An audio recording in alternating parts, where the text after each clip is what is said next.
Hello and welcome to the Old Man Orange Podcast. I'm Spencer Scott Holmes.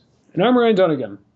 Oh yeah, but okay, I got this Deadpool t-shirt right here. Okay, I got it for my birthday from my aunt. I got like a little $25 gift card at Kohl's. So I was like, what's at Kohl's? Oh, let's go find out. Oh yeah, they got, kind of cool, graphic tees or whatnot, It's something you didn't used to be able to pick up at just any store back in the day. Keep in mind, that's something that children have to be fucking grateful for nowadays. Because, when we were kids, if we went to JCPenney's or Macy's or something like that, you didn't get anything cool like that. The only place that really sold things like that was Hot Topic, and other places like International Import sold things, and there was a couple other kind of like music stores, but mostly they weren't. Like Rasputin or something like that. Yeah, but once again, they weren't like everywhere. You had to venture out to get these T-shirts, and this is still before you could really buy stuff off the internet. You could, but you couldn't at the same time. Mm-hmm.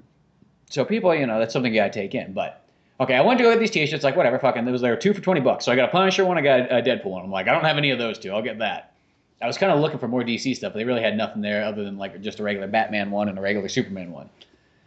So I get up to the front, and the lady's like, "Oh, do you want a Kohl's card thing?" I'm like, I tried filling those before. I don't really want. She's like, "Oh, we'll take some." Like, fuck it, okay. Credit card or like a little like. Well, I thought it was one of those ones like because I got this card at Big Lots, which is great because it gives you like every once in a while it just gives you these things where you get $5 off whatever you buy. And I was like, fuck, for that $5 off, that's milk and eggs right there. Mm-hmm. And I was like, yeah, whatever, fuck it. She's like, oh, I'll take 8 questions, sure, whatever. Type in those 8 questions, and next thing you know, I'm fucking walking out of the store. The whole point was she's like, oh, you get 30% off, like fuck it, 30% off, whatever. I'm walking out of the store, and she's like, oh, well, here you go. Now you got a Kohl's credit card. I was like, what? Didn't really want that. Yeah, that happened to me. This is the second time it's happened to me where I'm like, I went into a place, and next thing you know, I walk out, I'm like, oh yes, I got a credit card now. I don't know how this happened. That happened by my bank once too. I went in there for like my debit thing. And Blade's like, oh, if you get this thing, blah blah blah. Next thing you know, you won't have any of these fees. I'm like, oh, okay, I like that. No fees. All right. And then next thing I'm walking out, I'm like, oh, credit card. Huh. What do you know? I guess that's how you get around the fees. I like once you get to the fine print, they just sound like a Peanuts adult to you, like 30% off. Okay, yeah, I'll take that. How much you make? Gotta look cool in front of the bank people. $25,000 a year. No, but like, no, that happened to me when I went to go buy Smash Brothers for the 3DS. They just said, oh yeah, I just felt this little thing. You get this little Best Buy, like it gets 30% off or whatever. I'm like, oh, cool, 30% off. I do like that. 30% off. I do that, then fill this thing out. I'm like, what do you guys need this information? Yada yada, all this stuff. Like, oh well, it's actually it's all the contract for Satan. Yeah. You can't see my hooves because I'm behind a counter. Yeah. No, then like I don't even want a credit card. You just have this whole thing. They try and almost hide that it's a credit card. They almost kind of like just try and sneak it in and like just pretends like some kind of like like a Walgreens card or Barnes and Noble card or some shit like that. There's 2 types of cards out there. There's the card that's that lovely card. And they never say credit card. They never say credit card. Yeah, they never do. Like, for example, I'm gonna say even though I don't like GameStop, the card they have, like this is an example of like a better one, I guess, even though it costs money. But the way I look at it is like you pay for the subscription, and then if you look at it's just that because mostly a magazine subscription is always $20-$25 nowadays. Mm-hmm. So you pay $15 for the card or whatever. It used to be $10, and then you get 10% off, and that's it. It's simple. You just get 10% off, and then you get your little points, so you can get like a fucking belt buckle after you spent like $1,000 on shit. Yeah. But or there's other ones too, like the movie theater one. That's actually probably the best one. Doesn't cost you anything. You just fill out just basic information. You could pretty much lie on that whole thing. You could be like, my name is Billy Bob. I fucking live, this magical address, yada, yada, yada. And nobody question you. And then they give you the card, and then like every 4 movies you see, you either get the popcorn, you get the drink, or you get the free movie ticket. And that's totally worth it. No commitment, no nothing. Mm-hmm. Yeah, that's the thing. Like, well, but I'm like, oh yeah, by the way, now you got yourself a movie credit card. My thing with that is like I don't a $500 limit. Guess how many movies you can come see now? You're like, it's probably the wrong person to give to. Next thing you know, I'll run that thing fucking up to the bunch and I won't pay it. Yeah, it's like, oh yeah. You just to make that limit you just got to see like 10 movies a month. There was a story that one of the older guys was telling me. He was like, there was this guy who pretty much he was all into getting like the rodeo belt buckles, and whatnot. So. I hate those fucking things. I know. Well, here, this is what the guy did, and it's almost a story of like achieving your dreams. You could almost look at it this way. Maybe not the right way to do it, but that's all I have to say. is the way he did this is he just took out credit cards and just ran them and then just kept going, just like, to each little rodeo thingamajig or whatever, and, did his contest and whatnot. And then took another credit card out and just started running it, and then fucking kept traveling around all the U.S. doing his thing, getting all these big, huge belt buckles and whatnot. Once again, that's that person's passion, Yeah. If I could get like giant, like sculpted Batmans, I'd probably be going around the country doing that too. But Same here.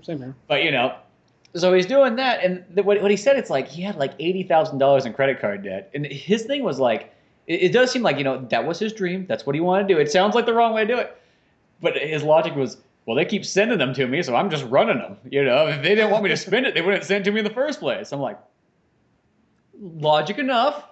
Whatever gets you by. If they didn't want you spending it. Really, the key thing is that I guess if you don't own anything, you're totally fine. Yeah. If you don't own anything, you don't really have any like family or whatnot, you're like, what are they gonna do?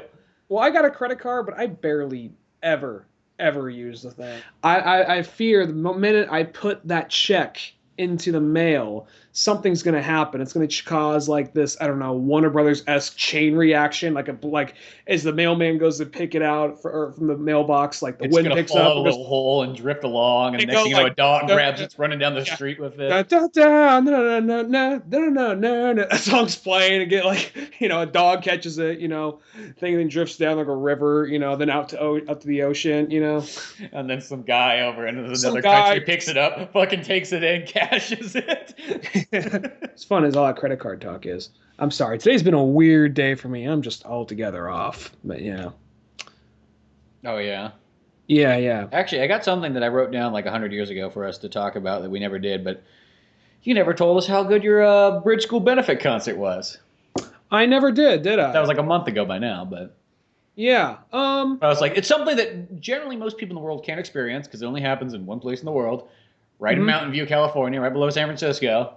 Mm-hmm. I guess to explain it to anybody, this is a concert Neil Young puts on for this school that his wife kind of supports or whatnot for kids with disabilities and whatnot. So they hold this big concert every year for 2 days, and everything's acoustic. So no matter what band you see there, they're always acoustic. I saw it one year at Metallica.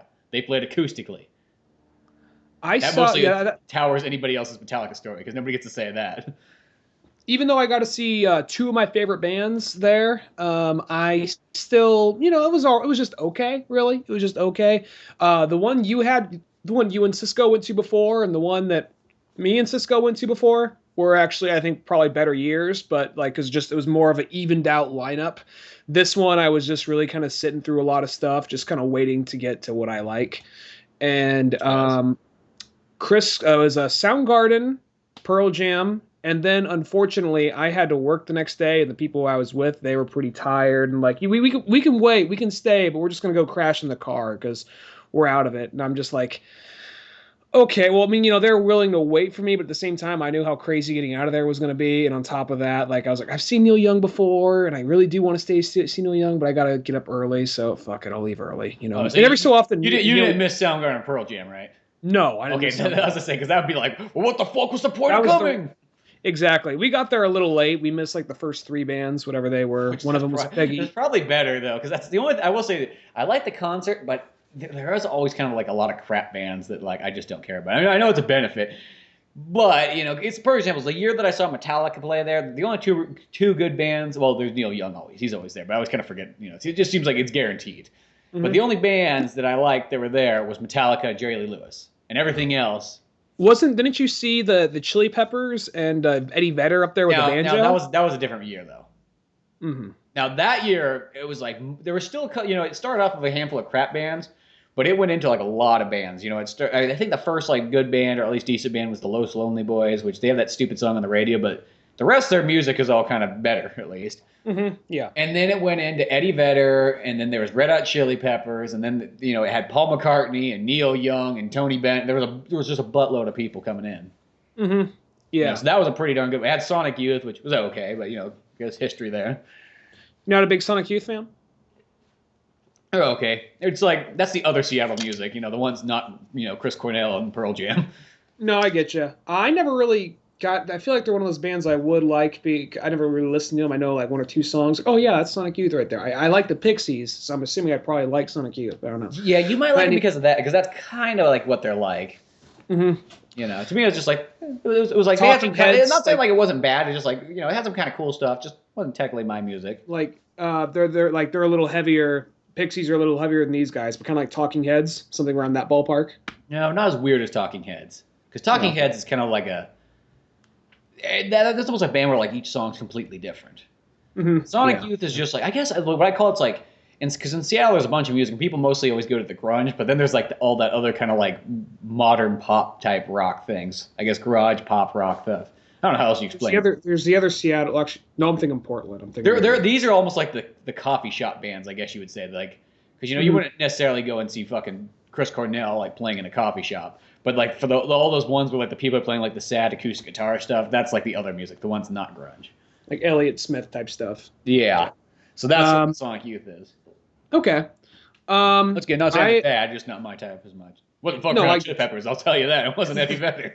Let me just get down to like what was really there. Paul McCartney to top it all off. I hope they played before the Chili Peppers, because that would be one of those things, like D'Anthony Kiedis up there like singing "Suck My Kiss" and like "Give It Away," even though it's all acoustic. Then coming up and just like some slow ass song like that.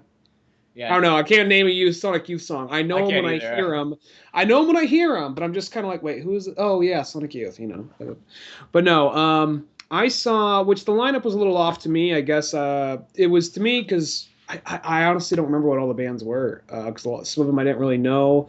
Well, really, it was all for Pearl Jam and Soundgarden. That was really. It was. And Chris Cornell killed it. Chris Cornell and the rest of Soundgarden totally killed it. I'd be lying if I said I knew a whole lot about the other members of Soundgarden. Chris Cornell was the one member I've kind of kept up on, and I just know, oh yeah. So whenever I think Soundgarden, I almost think Chris Cornell, which isn't exactly the right thing to do, but that's just who I think of when I think. It's really what the other band kind of wishes you didn't think, but yeah, I don't know. Chris Cornell kind of transcends. He's the only one whose like interviews I kept up with. I listened to him on the Mark Maron WTF podcast. So he's the only in the way. I'll be honest, I kind of caught on Soundgarden a little late. I always knew of Soundgarden. I liked Soundgarden, but the one that actually so many people grew up like in their probably high school to college in the 90s are gonna scream blasphemy, shut the fuck up, but Audioslave is kind of what really got me into them. I mean, I like Soundgarden, but I didn't really know a whole lot about them. I liked them, and then I found out about Audioslave, and then I was like, oh yeah, this is the Soundgarden guy. I'm going to look back on that. And that was kind of my opening right there. Oh yeah, so somewhere in life, it's kind of like everybody's first comic book, everybody's first CD. It kind of leads you back into stuff. That's almost. It's like saying I started listening to Ozzy Osbourne, then I got into Black Sabbath. I don't think anybody could say that blasphemy. You really want to trail back. You're like, I listened to this like Zakk Wylde guy. I found out he was not Ozzy Osbourne's band. Then I listened to Black Sabbath. yeah, you could really keep jumping backwards in that. But then go ahead. I was just saying because you sent me a video or whatever of Chris Cornell and Eddie Vedder playing Hunger Strike. Yeah, they play any more of those ones? No, that was Pearl Jam's closing thing, and I felt kind of like a dick because I was like, oh, I want Spencer would like to see this, but at the same time, as soon as I push send, I'm like, look what I'm doing, look where you're not. Yeah, I felt kind of like that. No, I thought it was pretty cool though, because I was like, that was one of those things I really wanted to go just for, it's like I've seen Eddie Vedder, but I've never seen Pearl Jam, and seeing Eddie Vedder is a little bit different than just seeing Pearl Jam, Well, the thing about Bridge School Benefit is there's always I guess. Sometimes there's more, but I want to say there's 15 bands, give or take, maybe 10 bands, something like that. Yeah, I think sometimes it goes 10 to 15. So all their sets are fairly short, and Pearl is the later sets. The later bands, their sets were a little longer. Unfortunately, Soundgarden was right. I wanted them to be later, just because I think they deserve a higher slot. But they're right in the middle. I'm kind of surprised. You think that the show would have been kind of like Soundgarden and Pearl Jam would have been just the headliners, give or take whoever wants to be first. Well, there are people that got up and were losing their shit over what's his name? Tom Waits. Cisco Loves This Guy. Or no, Tom Waits wasn't there. Cisco Loves This Guy. Tom Jones. I'll be honest, I don't give a flying fuck for Tom Jones. I know. I'll say this though. What about the 007 song for Thunderball? That's a damn good song. You got to admit that the Thunderball song is a damn good song. I mean, I'll say this. Tom Waits didn't write that song. It was written by the guy who writes all the 007 songs. But well, he also wrote Delilah, and I hate that fucking song. He wrote "Hey There, Pussycat." You know, I hate that fucking Her song. lady I was just just going crazy when that was going on. Like, yeah. I'll say this: there was a lot of like dad drunk. And let me explain what dad drunk is, all right? And I don't mean that specifically to my dad or your dad or anything, but there is that point where you kind of see people your dad's age mhm. and they're feeling young, and it's kind of like, how do I put this? They're in a surroundings they're usually not at. I'm just saying this is more of a generational thing. I notice that maybe we'll be these guys someday. Mhm. But you'll see a lot more guys that kind of, because you know they're surrounding you, they start off kind of like, hey, this is some good stuff, kid. Who is this? Oh, that's the Soundgarden boys, right? The Soundgarden boys. Oh yeah, they're pretty good. And it goes on. Just a few drinks later, they get kind of like, listen, man. You know, they're all at the point they're almost kind of like leaning on each other. You know, they don't know they don't really understand their value, like personal space. Kind of like, hey, man, you know who these guys are? You know, like just way too close. At some point, they go to their wives, and this is just kind of like where it gets awkward for everyone. I remember at one point during with all songs, I want to say it was "Last Kiss" by Pearl Jam. This old dude, it's just total dad drunk, just starts like him and his lady just start fucking grinding during Last Kiss. You're This like, song about this guy. It's a redone version of an old, like I want to say 50s old 50s like death rock doo-wop song, and like sha na na na na, that kind of shit. And they're just about like this guy whose girlfriend is dying in his arms after a car crash, and they're just grinding to this fucking song. Like, this is fucking disturbing. And I just that's when you know someone gets like, they just get to that, like when I call that dad drunk. The reason why it's dad drunk is because it's just awkward. it's always people in about like anywhere, like let's just say 50s, give or take. They could be 45, they could be 68. I mean, look, you go to like a club or a concert, enough booze getting around. Yeah, sure, people are going to grind up to each other, but it's when you get that point When, where when like, they don't really know what they're doing. usually when it's someone that age, from my experience, it's from that age, they just know to reserve themselves. Be like, yeah, whatever, it's all totally fine. But when they're that old and they get to that point, they're just like, yeah, just fucking doing that grind. And you're like, oh. Like Cisco and I, we went to go see, last time I was visiting, we went to go see fuck, what was it? I keep. Oh yeah, Jeff Beck and ZZ Top, because we got some free tickets, and we just kind of lucked out on that. So we go see Jeff Beck and ZZ Top, and then at some point there's like I said, and like it's always like some dude, like it's blue jeans, maybe sunglasses, gray hair. Maybe he's wearing like a Sturgis, like a Sturgis, like like convention shirt or some shit like that, And just at some point in the middle of like the main set, just starts fucking grinding up against this old lady. Like, oh, he's dad drunk. There you go. Oh, you do? Okay. Yeah, no, concerts are always kind of one of those ones. They slightly are disturbing. It doesn't matter which band you go to. You can go to, it doesn't matter. It could be kids music all the way up to like really ancient time music. Mm-hmm. There's always gonna be some fucking weird people there. It's just like, it's bound to happen. When music is presented, mostly alcohol follows, and then weird shit comes after that. And just let me reiterate, I'm not calling it dad drunk on behalf of my dad or anybody else or anybody dead, but you know what it is. You just see that guy. That guy looks like a total fucking dad, Yeah, you know this guy probably has a pretty serious normal life, and then all of a sudden he's released into a concert place with alcohol and freedom. Yeah. And now he's just like, okay, babe, I'm 25 again. I gotta feel young. Yeah. So, and they always start off like, this is some rockin' good stuff, kid. Yeah. And then it just slowly progresses into, yeah. just to the point, like they just see some guys like, that guy's got marijuana. Give it to me, boy. Yeah. He's like, it's like a time traveling machine right here. I only do this once every 5 years. And then they start trying to tell you stories of, back in 1966, back when I was watching Buffalo Springfield. James Gang was opening for him, and I tell you, James Gang was probably early 70s, if I had to guess, but yeah. I thought James Gang was like, early 60s. Maybe they're late 60s. They could have been. Well, what would what would have shit? When were the Eagles big? Because Joe Walsh eventually They joined were the like Eagles. early 70s. Okay, so they would have. So I guess James Gang would have to be in the '60s then. Yeah. Okay.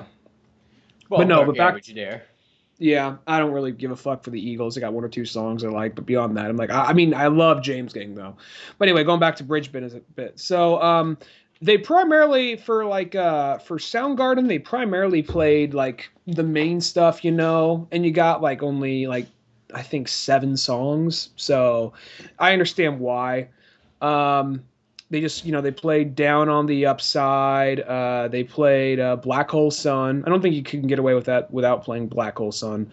Yeah, They I know sometimes play. at Bridge School Benefit, though, there'll be songs you think of for being really big, and they'll bypass it for a more acoustic-friendly song. Now, that one would work That perfectly. makes sense. Yeah, I wonder what Spoon Man would have sounded like, Yeah, something like that. Well, it's kind or of like sit when on Metallica the or, played. They didn't play, like, I don't think they played Inner Sandman or anything like that. Yeah, or sit on the snake, or Rusted Cage. Well, actually, Rusted Cage would have been pretty cool though if they sang Rusted Cage. I know. Yeah. We saw So that one, like, folk band play Rusted Cage on acoustic guitar, so we all know it's possible. yeah, they primarily, if I remember correctly, they're primarily going on Down on the Upside, Super Unknown, like the big songs from that, as well They weren't as going to play any of the, like, those first two albums where, like, they they didn't just really got, like, play. that total feel Oh going wow. on. You're really not too sure what's going on all at the same time. They didn't really play Ultra Omega. Okay, they didn't really play anything from Love. uh, Loud Love. I was the one. Though I knew Loud Love. It was the other one I'm thinking of. The one where it's almost like a pyramid, diamond shaped with a psychedelic swirl. Bad Motorfinger. They didn't Oh, really yeah. play. As far as I noticed, they didn't really play anything from Bad Motorfinger. It was all. I mean, maybe there was something in there. It was all primarily just They played half the new album? nothing off the new album. No, That's kind of no. weird. It was all primarily just Super Unknown, Down on the Upside, and then Well, I guess it makes sense though, because it's like if they're only going to play that's their like softer stuff. six Anyway. or eight songs, they're going to want to pick things that people generally are going to know.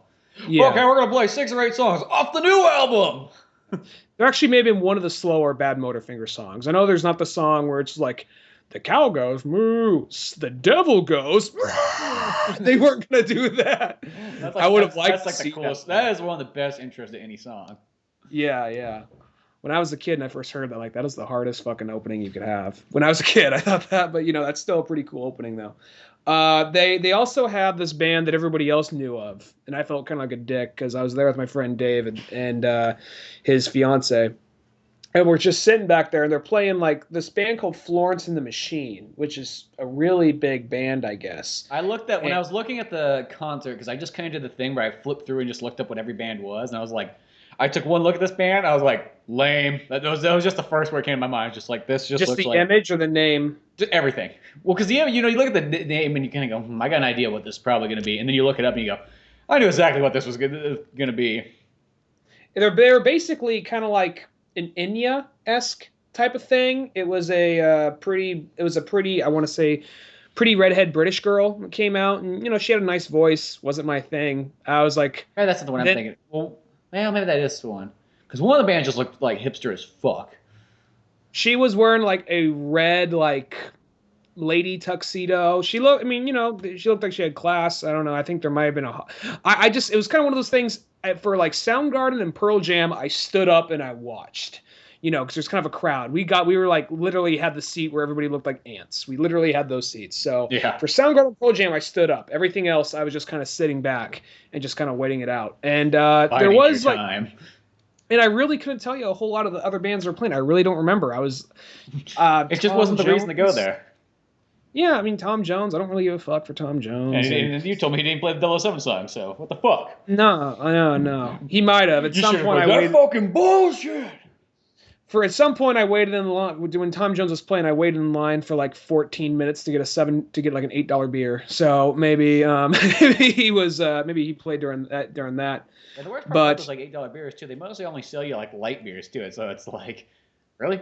You're gonna charge me Yeah. $8 for a light beer? Come on. it was Blue Moon. It wasn't Oh, like okay. it wasn't. So it's like a medium beer. I refuse to pay anything more than $5 for a fucking Coors Light. I roar. It's so weird. It's like wherever you go, it's always Coors like Light or Bud Light. You can't even get like a fucking Budweiser or Coolers at like any of those things. I always see they're always the light ones. But I think the whole reason behind it's like, well, it keeps people from getting all like hammered. You know what I mean? Unless the guy's gonna spend $100, he's not gonna. Well, Coors Light's I'm the furthest thing from a beer aficionado, but I'm not exactly, despite my size, I don't really have as high of a tolerance as I should. That being said, Coors Light and Bud Light don't do jack shit. I have to have like almost 7 of those for me to just even feel like, oh, I feel kind of buzzed. And I think that's the whole point is they don't want people to get hammered at the concert. So they give them all the light beers, you know. I got a Blue Moon. It was either Blue Moon or Windmere. I don't remember exactly, but yeah, I think I want to say Blue Moon. So yeah, something like a medium beer. Something good, you know. Yeah, something to make up for it. Cisco will every so often show you he showed me this beer documentary about craft beers, and it's just one of those things like it really makes you feel bad about getting anything from the main 3, whether it be primarily Anheuser-Busch and then Coors and Miller. And they apparently the 2 of them fused together. So now I guess 3 powers and now 2 powers.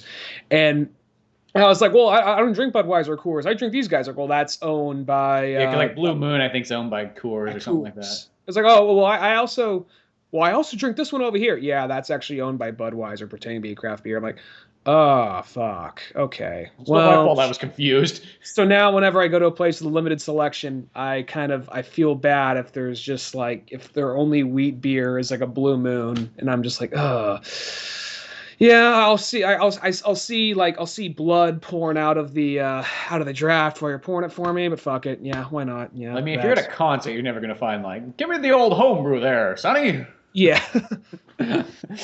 Well, even some of the craft beer, it just seems kind of like, I don't know. Keep in mind, I'm not by no means a beer aficionado, and if it's like, oh, it's wheat, I like it, or it's a good IPA, cool, whatever. But sometimes I just feel like certain people, they're just like, well, these guys started doing their craft beers, so I'm gonna do my craft beer too. You know what I mean? So it just seems like just all of a sudden we all give a shit about craft beers. I don't know. I'm sure majority of them are very like passionate and want to do it, but now it just seems like, what the other kids are doing, so let's just get out another craft beer, you know. Yeah, well, it seems like it's the end thing to do, is to kind of do it. Strange enough, I'll say this, that falls along like the lines of like, it's kind of in the indie generation, I guess you can say. That's sort of like, it's sort of a hipster thing to go out and make your own beer company. Mm-hmm. You know, like I think that's why that's so popular. Why you see so many of them now. It's such a popular thing. It's the hip thing to do. You notice how a lot of times you could have like something that's so like white trash, some food that's so white trash. Because I'm noticing, because there's a lot of food trucks are kind of hanging out around my different work spots now, and I've been kind of going to them. And, you know, they're good. I'm not going to talk shit on that. But every so often there's something that's just so white trash. They take this other thing that's so white trash, they throw it together, and somehow it works the same way around, and now it's a gourmet, like high-end dish. You know what I mean? I know what you mean there. The other day I had barbecue macaroni and cheese, and now what's that? Explain that. Is it literally just like they make some macaroni and cheese, and then they throw like some ribs on top of it or something? Almost. They throw pulled pork on top of it. Oh, there we go. Smothered in barbecue sauce. Now I just like, I just saw that. It came from a truck, yeah. They have a bunch of food trucks that they'll have like food trucks on like almost anything. They'll have like food trucks like, here's like comfort food. Here's just a burger truck, you know, taco trucks. That's what that's the most popular one. They got a lot of taco trucks. There's one place that it's now a little small little restaurant, but there was a place called On Gilly, which used to be, it's a food truck that would serve rice balls, like kind of like Asian fusion type food. And basically it was just, you know, seaweed, like dried seaweed, rice. I usually go to this place if I can, if I'm working at this location, rice, and then, you know, whatever filling. And that film, you know, it's some traditional Japanese stuff, like beef, like chicken teriyaki or something like that. Like chicken teriyaki, beef, and then sushi related stuff at the bottom, or, you know, sour plum, or like Japanese mushrooms, some kind of sautéed sauce in the middle. But then they'll also get like creative, like they'll have like spicy bacon, you know. So That's weird because this is all new to me. They didn't have any trucks whatsoever in San Francisco when I lived food there. trucks it's a more recent thing. I'd be lying. I'm by no means an expert on it, but I know it's a more recent thing. The most recent Jon Favreau movie was called Chef, and that was about a guy who started up his dream of running a food truck. I didn't see it, but basically it's just kind of opportunity for like. Yeah, I wanted to see it. I didn't get around to it though. I don't think they played it in regular theaters. They played it like it's not no regular theaters, but they played at 2 theaters around me. I had the option to go see it, but I went to go see Captain America. So. I went to go see a real movie. No. Well, no, I was surprised when Captain America Winter Soldier came out. I was looking around at how many theaters were not playing it. And I'm not usually one of those people who gets all angry. I'm like, I understand it's not everybody's thing, but I was almost getting this is America now. I was getting kind of like that. I was surprised how many theaters around me weren't there. Balboa Theater was playing it, and I was happy about that. That's like a 10-minute walk away from me. But everywhere else around me, aside from like the only places that were playing were just these big screen ones. And I was just like, this is America, goddammit. You tell me Captain America ain't playing in America theater? I almost got to that level right there. You thought you were going to go out and get your like American flag hat and like tuck your shirt in and this you up to the theater like, now you ain't America right now because you ain't showing a goddamn Captain America. But then Steve, like, that's when Chris Evans walks by, just puts his hand on my shoulder like, it's not the way, son. It's not the way. He's just like, but there's America now, and you're America incarnated. Yeah, I know. If you drained out your blood, that would fuel all of America. You see? Just yes, but think about it. What would I do? She's like, you would take that shield and just throws it right at the guy at the ticket booth. Just ends up decapitating some poor guy. Just works there. You ain't American enough, Captain America. I'm taking over the Captain America suit now. I become his arch nemesis. Then I just wake up the next day like, oh, that was a mistake. Got his arch nemesis like Ultra Captain America, the real America that needs to be Captain America. It's like that's way too long of a title. No, Captain. All right, just Captain America. Captain America. No, I always feel like that too. It's like whenever Captain America comes out, it's like it's your American civic duty to go out and see that movie and pay homage to the captain. I feel kind of like a dick when I said this, but when they were looking for casting, they threw a few names out there, and a few of them were just British guys, and I was like, no. And I was like, if someone's be playing Captain America, it's got to be American. What if James Bond? And I'm like, oh, James Bond. What about Sherlock Holmes? Oh, fuck. What about Thor? Oh, Australian. Okay. So okay. Like now, if James Bond, it's like they've always been at least in like the UK. Let's just say that. Well, the most famous, everyone's favorite James Bond for the most part is a Scottish dude. That's in the UK though. Yeah, I know, but it's they've tied that into being like that's part of James Bond. But that's what I mean though. That's like saying that like.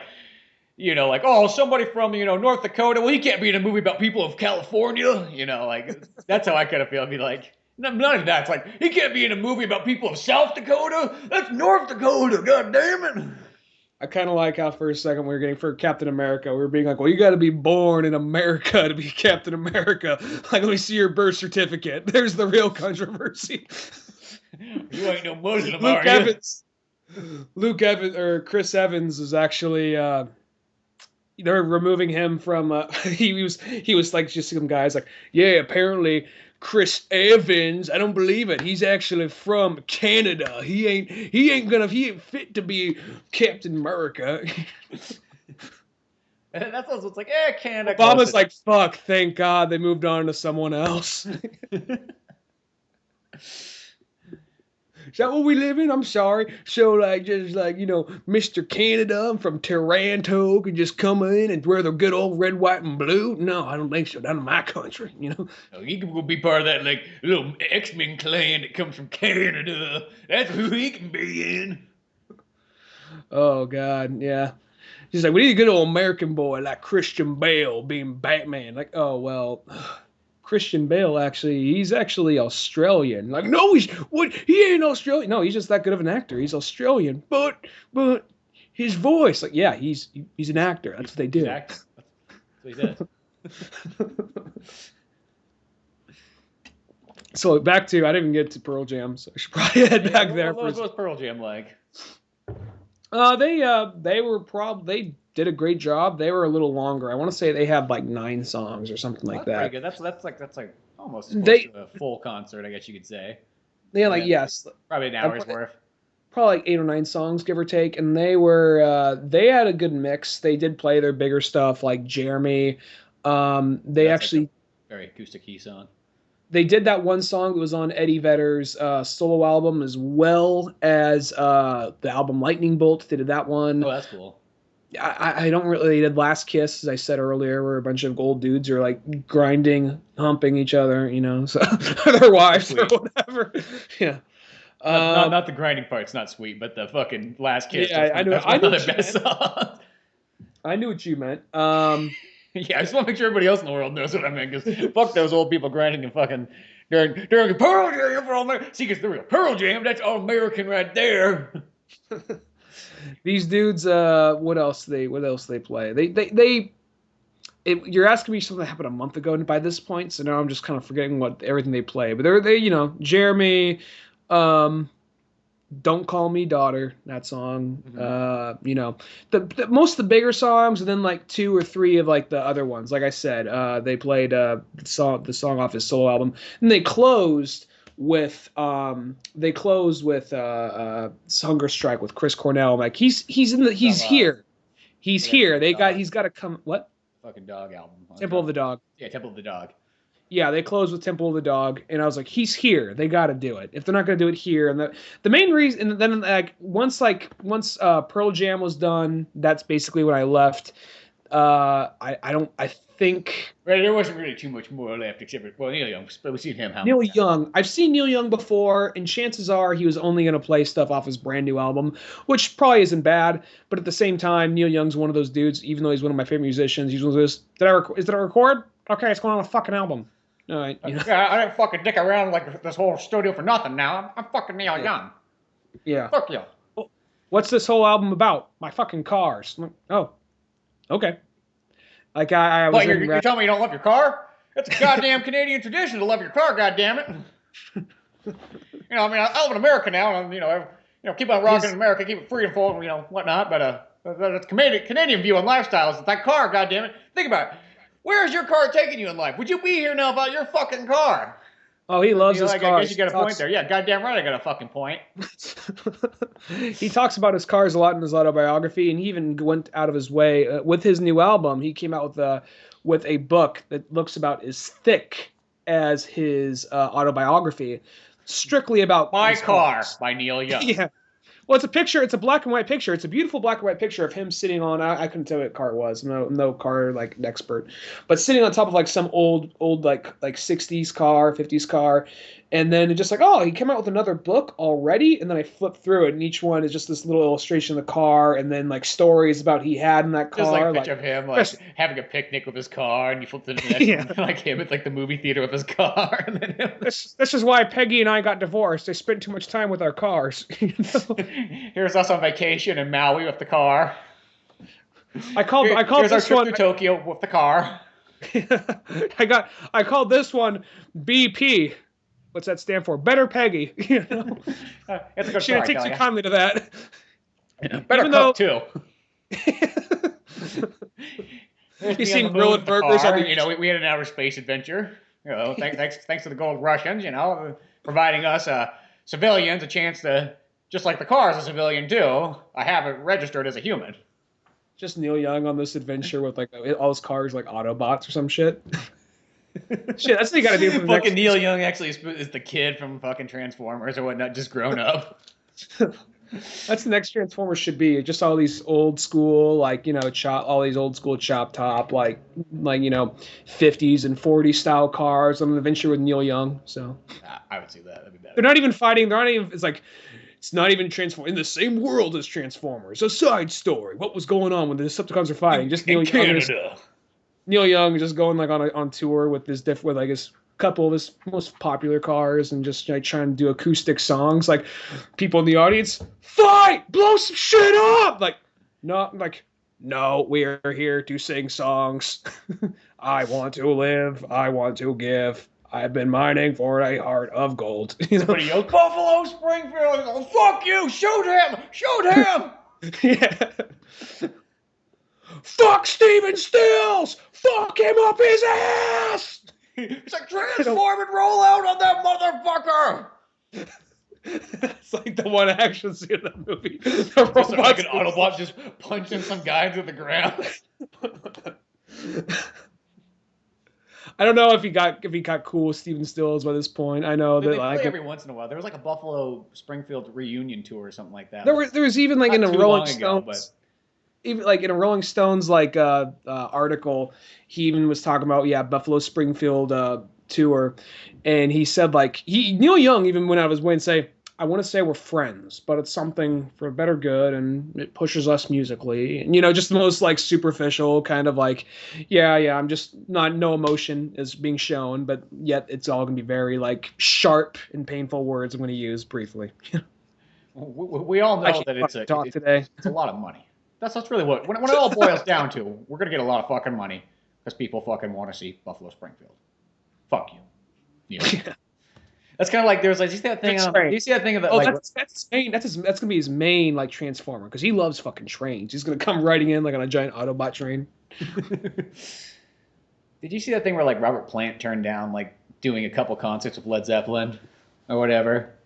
I thought they were doing a reunion tour. He turned it down. He turned it down, and it's like okay, like I understand like because it's supposed to be like you'd get like some huge all the money in the world, $8 billion or something like that. I don't think it was that much, but it was a ridiculous sum of money he was going to get. But it's like, okay, not really money wise. It's just like, it's like, almost like one's like, dude, are you that fucked up that you can't how many people out there want to see Led Zeppelin? You know what I mean?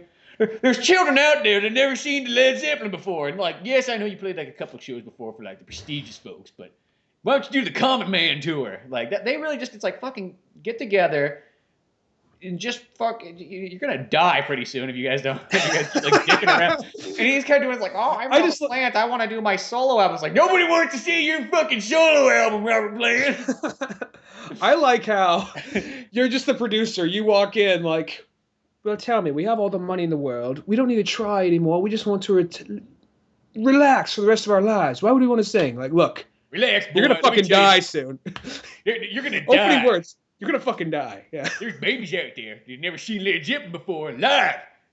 Now, what kind of America doesn't have Led Zeppelin playing live? Because I mean, Led Zeppelin, they're like AC/DC. They're as America as fuck. Like, sir, somebody's whispering in his ear. Oh, motherfuckers! Another one got by me again. God damn it! Just like the Beatles all over. And the fucking who? And the Rolling Stones. I was so angry when I found out the Rolling Stones was not American. Then we said we should make the Guess Who just as a counteract to fucking Who. Turns out them boys is Canadian. Them fucking Canadians got by us again. These fucking cocksuckers. They wrote a song called American Woman. Now, come on, that just sounds America is fuck. America's an apple pie. Is Captain America baking an apple pie for you with the flag waving out of the side?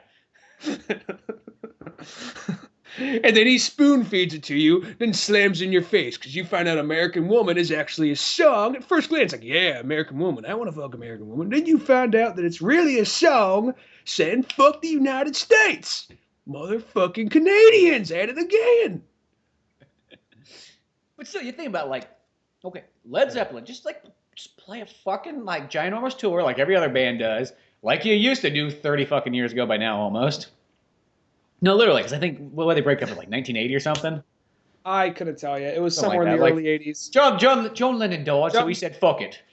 John Bonham died, yeah. Yeah, I know. He died. And was that the last time they just said, that's it? Robert Plant's going to go play in the flowers? Once he died, I think they called it good. I believe that's what happened. Okay, well, that must I want to say, I mean, I'm surprised of all things they did it for this. But it's probably a fuck ton of money. There is that show Supernova, not Supernova, Supergroup or whatever. Supergroup. It was that reality show with Ted Nugent, the dude from Anthrax, and Sebastian Bach, Scotty Ian. The whiny baldy. The guy who's in the heavy band, but he was like the most like whiny bald bitch. Yeah, whiny bald bitch. Biohazard. I play bass. I date a porn star. Life is so horrible. Sorry, he didn't talk like that. Like that's how he sounded in my head. It was like and Sebastian Bach was like, "Woo, we'll fucking excited, man.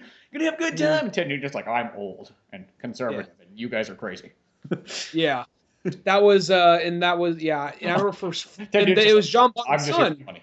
Oh yeah, that's right. Well, yeah, they had him playing like drums.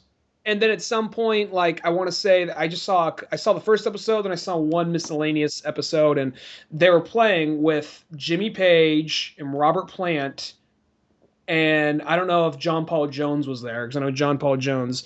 I bought like this big Led Zeppelin like disc set, and it came with this fold out poster. One side of the poster is just a big because it's a side poster. And one side of it is just kind of like all four of them each doing their own thing. You flip to the other side, and it's a collage. Now, the collage primarily consists of big group photos of them playing, and then a lot of singles of Jimmy Page and Robert Plant, and then like a handful of John Bonham, and then the one single picture of just of John Paul Jones. The one single picture of John Paul Jones is the saddest thing ever. It's him sitting on a stool with a banjo. And it's not even that big of a picture. It's a very small picture. And where is it? It's not like center or anything. It's in the very, very far corner of the poster from everything else. It like shamed him over so far. Yeah, where everything else is all these bits, just everybody else is a big picture of them just fucking rocking out. And if John Paul Jones is on one of them, aside from the sad banjo one, it's just, He's sort of in the background. You can kind of see him behind, like, group. Yeah. Yeah, between like Robert Plant's legs. Like, yeah, like Robert Plant's dome of a haircut, just peeking around holding a banjo, I brought me banjo, boys. Like, no, leave John. I actually literally even saw, like, you think it would be, I wonder if it's between John Paul Jones, because you think our Plant and Jimmy Page would be cool with each other. I thought it was all John Paul Jones they had trouble with, because I remember there was even, like, an interview, like, they went to, I think it was they were getting inducted into the Rock and Roll Hall of Fame, and I saw this on YouTube, and each one of them went up there, says, like, oh, thank you so much, thank you, yeah, I'm out, and then, like, John Paul Jones goes up there, he says, like, I like to thank my family, this and that, and just people who actually remember my name, and just walks off. It's like, oh, those are some sharp words, man. Oh, hey, somebody's a little angry there. Yeah. For somebody who's making probably royalty checks like nobody's business still. They're the same. I mean, I get that, but I'm guessing, I don't know. It's like he's doing fine. He's doing fine. But it was probably more of like along lines of just kind of like, oh yeah, probably exact same thing I was talking about earlier. Yeah, Chris Cornell. I mean, Soundgarden. It's probably like just that. Like, oh, you motherfucker, fucking did it again. I remember that their leads. I know the guitar player's first name is Kim. I know that, but he's got a big gnarly beard. I know that. So he's got a sweet beard, but he's we don't know his name like Chris Cornell though. We don't. I'm sorry. If he just made like I know everybody in Audio Slave. If he made like the anti like audio, like he says like, well, Chris Cornell, he's with like the guy, he's with the guys from like what if they just did like the anti like Audio Slave? So Zach De La Rocha went to the remaining members of like Soundgarden. Like the Bizarro Audio Slave. And they did like what would be the Audio Slave like what's the word? Not Audio Master. Yeah, something like that. Audio Master or something like that. It's like, those motherfuckers, so. I don't know. There's always that one. I still just think about the Robert Plant thing. It's just like, one's like, you just think about it, just like, don't do it for the money necessarily, but it's like, and they're really asking him to do fucking 3 fucking shows. But those are like the pristine shows. That means like, you're going to have to spend like $500 to go see fucking Led Zeppelin from like, the lawn. They seem look like ants. Yeah. God knows what like the front row is going to be like. If they did something where like because the thing is if they just went out and just toured it Rolling Stone fucking style, then it'd still probably be expensive. It'd probably still be like $100 to go see them for the lawn seats, but at least it'd be a little bit more decent. I've come to the realization I'm never going to see my favorite band in concert being Rolling Stones. I've come to that realization that's never going to happen. You never see Rolling Stones? They're just going to be too expensive for me. By the time I have money for them, they're going to be dead. Well, at least the rest of them will be dead. Mick Jagger will probably still be alive, but not Mick Jagger. Keith Richards will probably still be alive. I don't know if he's ever going to die. No. But you should go see them. That's one of those ones you should go. It's one of those... I want to. I don't think I'll ever have the money for it. And chances are, if I do get it, I'll get the one. I'll go to a Coliseum. I'll get the one seat behind a pillar. No, it's one of those ones like it's a little bit more expensive than like a regular concert, but I do. Trust me, I do. I do want to see him. Or like, is this I think some people, I think the really fucked up people want to go to the show. Just like, is this the one where Mick kicks it? Is this the one where he falls over? People are I'm just here to watch him die. But I had another band, called the Stones of Rolling when I was a kid. The Tumbling Rocks. We were called Tumbling Dice, and guess where they got their fucking name for that song?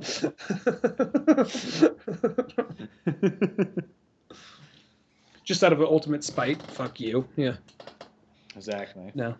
I wish. Go ahead. Oh, you continue on really quickly. I was gonna say I heard something about. I didn't hear that he said no, but I heard that they were trying to do a reunion, which that'd be awesome. I guess they probably would have got John Bonham's son to actually probably play drums. That would have probably been most fitting. I don't know if he was good. I really don't know how good he is or whatever, but they probably would have done something like that. I hope I don't know. I hope he comes around because a reason I know people would want to see him. You're not even the biggest Led Zeppelin fan. I know you're all right with them. You're not even the biggest fan. No, but I'm you're not, saying. Yeah. I'm still slightly burnt out on them, but you'd still want to see them. Yeah, it's like if you saw Stairway to Heaven live, Stairway to Heaven live, that would be worth it in itself, right there. Why would you not want to see that? Mm-hmm. But you're going to say something. I was going to say, going on to another story, actually. Well, I got my Gamefly disc in with my fabulous, once again, $1 for 2 games out at a time, and I got day one, right when I got that deal. Fucking Sonic Boom and Lego Batman both came out. So I put those right on the top of my list. And I got those like that. Just bam, right away. So you know what? I was the first fucking person to get these games. Nobody else got before me because there's no time to return it, Mm-hmm. So I get Sonic Boom. I guess it came in on, by the time it finally came to my house, it was Friday or something like that. I looked at some reviews on that. And I look at the disc. Brand spanking new. Looks like I fucking bought it. You know what I mean? Except for it came in the thing. Mm-hmm. I put it in my Wii U. The thing has a hard time loading. And then it gives me an error sign the disc may be dirty or scratched or something silly. And I'm like, oh, okay. So I looking at the fucking disc going, there's nothing wrong with this disc. Clean it off a bit, clean it. Okay. Put it back in there. And it goes in. It just makes my fucking Wii freeze. My Wii U just freezes. Goes, bleh! And I'm like, click, click, click, click. God, fucking damn it. Take it out. Okay. And then the point, I really want to play this game. I really want to play it. It might not be the grandest game out there, but I really want to play it. So I was like, okay, I'll try this again. Put it in there. It finally gets to it says the Sonic thing comes up on there, and it's oh, sweet. So I click A, starts loading up, gets to the picture where they're all standing there. Never leaves that screen. Fucking just stands there like that. And I'm like, God damn it, fucking damn it, fuck, God damn it. And I go over to send an email to Gamefly. I'm this game didn't work. And they never let you describe it. Same with Netflix. They don't let you describe what's wrong. I want you to know what's wrong with this. This game is brand new and for some reason it doesn't work. So are you the guy that's paying $1 for this Switch? That is the other point. No, God damn it. So I send that there. And then the next day I'm like, fuck, I'm gonna try it again. I already told them I'm sending it back, but fuck, I'm gonna try it again. I put it in. The icon comes up. Oh, okay. Good start. Click A. Thing comes on. Starts loading. That doesn't fucking freeze. Gets to the menu. I press start. I get to watch the first opening cinematic.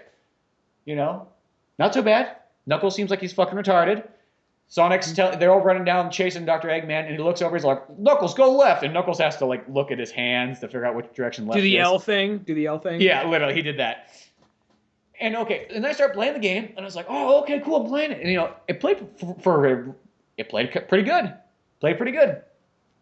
This first level, I know. But it played kind of like a well-done Sonic Adventure. Let me just say that. Then the game starts freezing, or it starts having a disc error, every fucking minute. You'll go disc is dirty, but at least the Wii's it's not like fucking Xbox. Xbox is the worst about that, because they go, this doesn't work, and then they just restart you. Spits it out, shoots it across the room. So all sticks in the wall. Doesn't even give you a chance to fucking clean it and then put it back in. It just goes, that doesn't work, I'll get it out of here. Or at least the Wii U just lets you, once again, why Nintendo still always better. you know, they let you clean it and then put it back in and try it again. So I did this about 4 or 5 times, and I was like, fuck it, god damn it, send it back. But it's just one of those ones like the first time in my entire life I ever am able to go like, I am the first one out of thousands who would rent this game. I am the first one to put it in my Wii U and enjoy the hell out of it. No. Why would it work? No, you know that copy that you got that was really used in some other game? Oh, that works great. It has tons of scratches. Works totally fine. But, yeah, that brand new one you got? Nope, not whatsoever. It was just one of those ones that was just like, really? Like, I'm never going to get this again. Well, never mind, take it back. I did get it again. Lego Batman 3 came in the next day. Oh, okay. And the weird thing have you ever played any of those Lego games before? Because I never really have. Yeah, I have played them. I played a little bit of the Star Wars one. And I played the Star Wars one in the store ones. I played a little bit of... I played a little bit of the Batman one with an ex-girlfriend of mine, and she was asking all these questions about who's this guy, who's that guy, and I was explaining all the shit the whole time, like, that guy's real, fucking Killer Moth, so. Yeah. Well, it's like I've never really played one. As I said, I played in a store for probably all of a minute. Mm-hmm. I was having a harder time figuring out how that game works than like playing fucking Batman Arkham Asylum. Really? And I don't know if it's one of those ones because whenever the things are like a little bit more simplified, that to me is something that makes things way difficult. I don't know why. I think the gameplay, it's one of those games from what I played, it's not so much of the gameplay that keeps you going because it's pretty simple. I think it's more like if you like Star Wars, it's really cool for how much stuff they get in there. If you like Batman, it's cool for how much stuff they get in there. Now, I only played a little bit of Star Wars and I played a little bit of Batman. And it was cool, but at the same time, it wasn't anything that jumped out at me. It almost seemed too simplistic. I mean, like, I was like, in this third one, it was really fun. I really enjoyed it. But it was like, yeah, I guess because like it took like a completely different mindset going into a game like this, and sometimes that always throws me off. It's kind of like in Mario. I've played Mario games before where like I did this ridiculous jump to get up onto this platform. It's like, okay, I'm gonna do the run left and right jump, kick off this wall, kick off this other one, and then I'm up there. And then I realized later playing the level again, it's like, oh, there was just the like platform going up. Yeah, and I was just like, oh fuck. I'm like, well, in the olden days, that's how you would have to do it. In Mario 64, they would have made you do it like that. And I think that's sort of like how when I'm playing like this Lego Batman, I'm thinking of like the most complicated way to do something. Because I'm like, well, that's how like other things have treated me throughout life. And then you go, oh, that's all I gotta do right there. Oh, huh. That's a little bit simple, but no, it's actually pretty cool. And the little nods are kind of nice. I mean, they make it kind of comical. It's kind of like it reminds me like it's made for two types of fans. It's made for somebody who doesn't really know a whole lot about Batman, but they like Batman to be kind of funny, and then the person who knows everything known to mankind about Batman. That's how it kind of looks to me.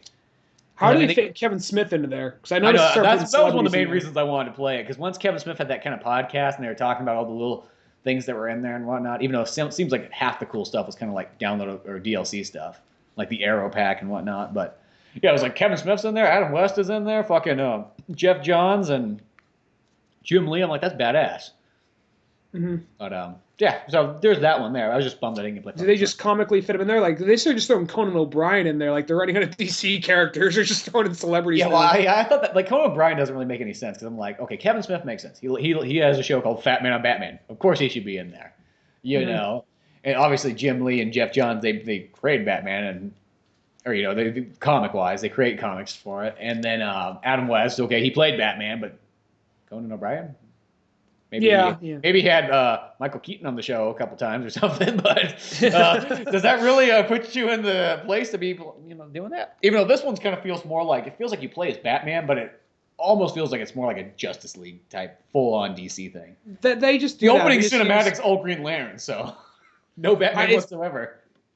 I think it's one of those things like, look, if we're gonna try and sell something that we're not so sure about, just gotta label it either Batman or Justice League, because people at least know Justice League is gonna have Justice League Flashpoint. They can't label it as Batman because it's way more Flash, so they're like, all right, well, we just gotta label this thing Justice League instead of Batman. Or if they can get away with it though, like if they can get away with it, like, well, instead of calling it just Suicide Squad, it's called Batman. So Yeah, exactly. Batman Arkham Assault. So I think that it's one of those things that it's either going to be named, I think their first go-to is Batman. If they can't get around that, they're just going to go with Justice League. There we go. But yeah, so far it's kind of cool. I only really played like the first level and a half. But So you didn't get a chance to play any of Sonic Boom? other than that, like I played like a couple minutes of it, and as I said, like the couple minutes, because it did work kind of fine for just a bit, and then it started like fucking freezing every like minute or so, and it's just like, ugh. I haven't even played it, but I looked at some run-throughs on it, and it doesn't look god awful, but it looks kind of like they're just trying to do something a little too different. And it looked like that you had speed sections, but what happened is once you got to a certain area, you wouldn't be running fast. You'd be just kind of lightly jogging. It would be more of kind of like a Jack and Daxter kind of game. Yeah, because the parts I played, like as I said, I didn't get very far. I got to do a speed section. The speed section played great. It played like, as I said, it played like a modern version of Sonic Adventure. Played very smooth. Mm-hmm. And then I played a part 2 where like all of a sudden it was kind of like a somewhat of like a Ninja Gaiden beat 'em up, but very simple. Where like Tails was like, "Come on, Sonic, let's beat the fuck out of these robots."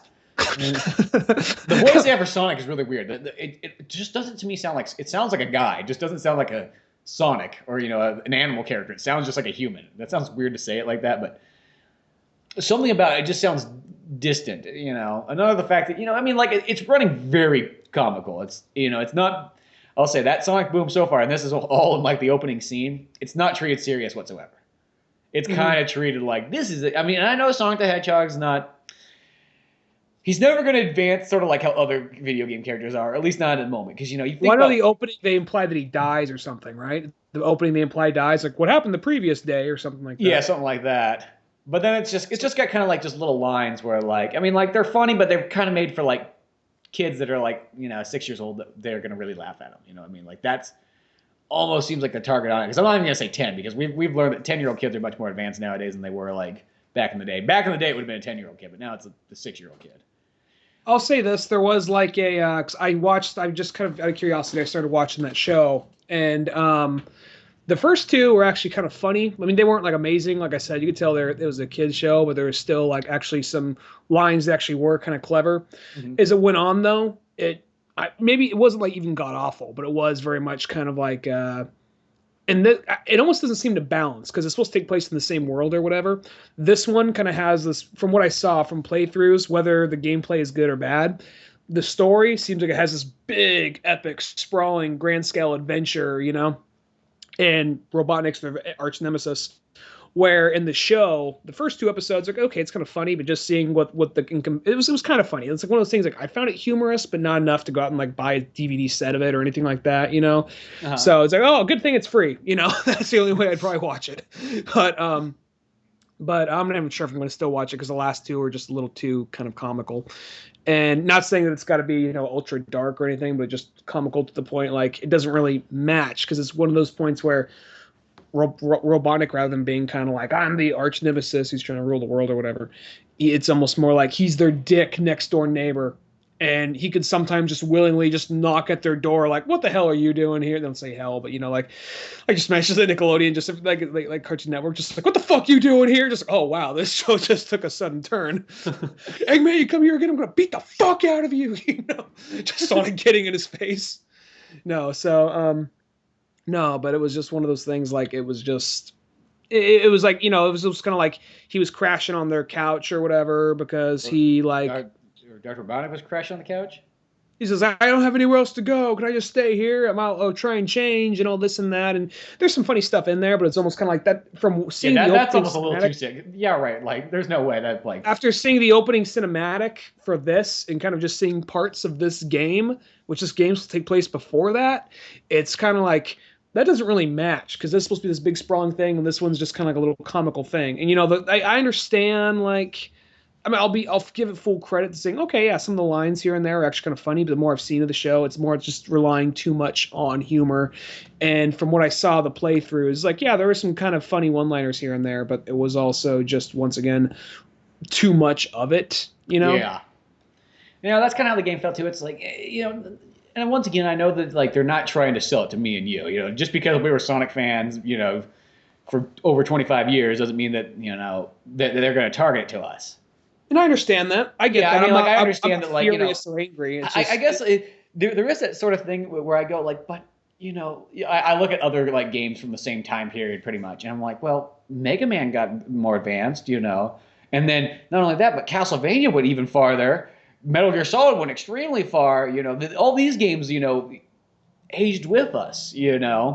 And then you go like It Ninja Gaiden was age for a with us. while. You know, you think about most like regular Nintendo games and like stuff. There, most of those games are all mature rated titles now.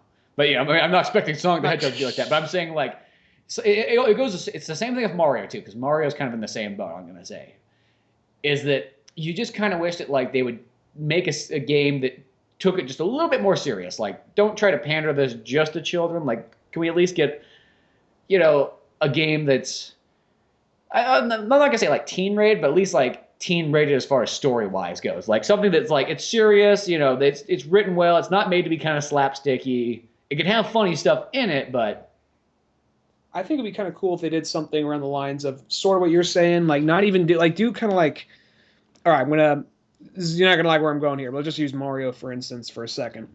Do kind of like a Sonic Boom-esque thing. That's not to say just reboot it entirely, but more of just like here's a little pocket universe. We're going to be experimental with this little pocket universe. Mhm. And in there, rather than just doing the same thing we know, we can totally have elements in the spirit of that. But rather than just be totally, you know, like super kiddish, because, you know, I think the thing that Mario, I'll say this, but then I'll get back to the main topic. I think something that Mario's kind of held over Sonic for a while is the game's always stayed good. Where Sonic is the game's go all series over the itself, place. it has an identity crisis. It doesn't really know what it wants to be. So, or Sega Sonic team, they don't really entirely know what they want to do with it. Like for instance, have like a little like kind of make a little side pocket universe where you can just kind of do whatever, where you can be experimental, try different things. For instance, maybe, you know, you can come out with a Mario, like still it's a platformer. Maybe there's some kind of different mechanic that separates it a little bit more, but rather than just doing the same exact kind of thing we have been doing. I mean, I'll say they do mix it up with the Mario games, but it always is. It's never about the story. It's about the gameplay, and that is the main reason we're playing in the first place. But every once in a while, it's fun to take something you know, mix it up a little different. What if you made one that's still the same basic story, same basic spirit of the game, but make it a little bit more cinematic? Give it some more cutscenes with actual dialogue. Mm-hmm. Maybe give it like a little bit of like it's still fantasy based, but a little bit of like a steampunk kind of Guillermo del Toro type vibe. Something just mixing it up a bit. Not make it teen or anything. Maybe maybe E10 at most, but just something to mix it up. And I think that's what they're trying to do. I think that's something Nintendo should do at some point. Not that exactly, but just take something we know, I guess kind of like Hyrule Warriors. I haven't played it, but something kind of like Hyrule Warriors, where it's just like, here's something you know, here's us trying something a little different with it. It's not part of the main chronology. What do you think? You know what I mean? Yeah, well, it's like, you know, you can always look at Legend of Zelda as being kind of the one that does.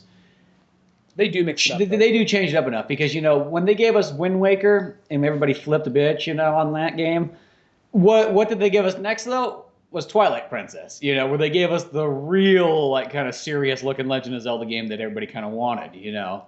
And now basically, Wind Waker Toon Link is the one they use for all the handhelds, basically now, for the most part. Yeah, I think they did, except for the recent The new one. Yeah, because that was kind of like back to the Super Nintendo days, but Mm-hmm. So it's like, you know, they kind of like, you know, at least that one advanced, you know, where Mario, I felt like there was a period where he was advancing. Like, I think Mario, like, RPG is probably, like, that is, like, the highest point where, like, as far as Mario having a pretty serious story and having all kinds of different stuff going on, gameplay being much more difficult than the regular ones, at least for, like, if you're a kid, you know, you couldn't just jump into that. I mean, when you get older, it's, like, it's a simpler RPG, but it's not as simple as, like, say, Paper Mario. And something like, I'd like to see that. And even that game, it even has, like, a darker tone to it and whatnot, even though it's still kind of fun and comical, still keeps the Mario vibe. But it changes up a bit. Like, I'd love to see an actual Mario RPG too. Something. Yeah. It's got to be like the same, along the same lines as that one, though. Not Paper Mario, not Mario and Luigi. It's got to be there. Mm-hmm. You know. But Sonic's the one it needs, I think, more than anything else. Because almost they almost got to go to Sega and go, look, okay, the kid. I mean, they probably go, well, yeah, we tried seriousness with Shadow. No, hold on a second. Let me back that up again. You first and foremost put Sonic in the main thing, but just make the story. Almost make it. The comic books are a little bit better example of like how it should. I was gonna say that right there. I was gonna, because I actually, even though that I was getting optimistic about Sonic Boom. I was looking more into it, and I was getting a little bit more optimistic of it. Actually, watching Let's Plays and walkthroughs of it. Like I watched the Game Grumps playthrough of it, and listened to a few reviews on the game. And it's everybody kind of says the same thing. Game Grumps are pretty harsh on it, but they just need something to beat up and laugh at. So I understand that. But everybody else though, it's like, look, it's not like it's god awful. It's not really what you really want, and there's nothing really that special about it. There are some funny parts in it, and some of the funny parts are genuine, but there's almost too much of it, and it kind of takes away. And by the time you get to the end, it's very kind of like I even saw that. I was curious to know what the ending was. I haven't seen that. I haven't played the game yet, so I won't tell you. But Okay. I'm not really. I don't think I'm gonna. I kind of after watching a lot of these playthroughs and seeing the way they played, I'm like, I'm not really that interested in getting it now. So I just looked at the ending and I'm like, yeah, that is pretty. What's the word I'm looking for here? It was pretty I'm drawing a blank today. It was pretty unceremonial. It was pretty just very very quick, very kind of like, oh, okay, whatever, Yeah. So It's like I've heard kind of mixing because I've heard some people say like it's a pretty decent game, for what it is. I think once again you kind of we always got to kind of look at Sonic sort of like, don't treat it like you're going to compare it with fucking Halo or something. Yeah, Halo or The Last of Us or Resident Evil or something like like a serious title game. And I think that's what everybody does. They go off and they compare it to that, and then it's like, well, if you did that, you're kind of missing the point. I think what they should probably go ahead. I cut you off. No, I don't know. I kind of lost it. You carry on. I think what they should probably do is, because I was actually looking more into this, and I kind of saw that recently they had like a big reboot for the comic, sort of, kind of like they New 52'd it. So I just kind of like bought a few issues on my phone, just read them, and it was actually good. I haven't picked up that comic in a long time. For a while, I was going to start reading, because I read it as a kid. I fell off. And I was going to I'm going to read them all from the beginning. But then if you go back to the really, really early ones, that is that's a thick dick to choke down. It was a cash grab when it first started off, made for kids, really hard to get into, really hard to choke down. But as it went on, like anything, I think kept most of the same writers. After a while, they're going to grow and learn to love these characters, and they're going to change them and adapt them. And what I was reading of the reboot, I mean, it's still kind of continuing. Well, they rebooted it kind of like not too long ago either, like about 10 years ago or something. Because they did like a DC one where they like combined the universe, or they split the universes or whatever. So the Sonic the Hedgehog that you're reading about, like in the last 10 years of comics, is not the same Sonic as the one in the 90s.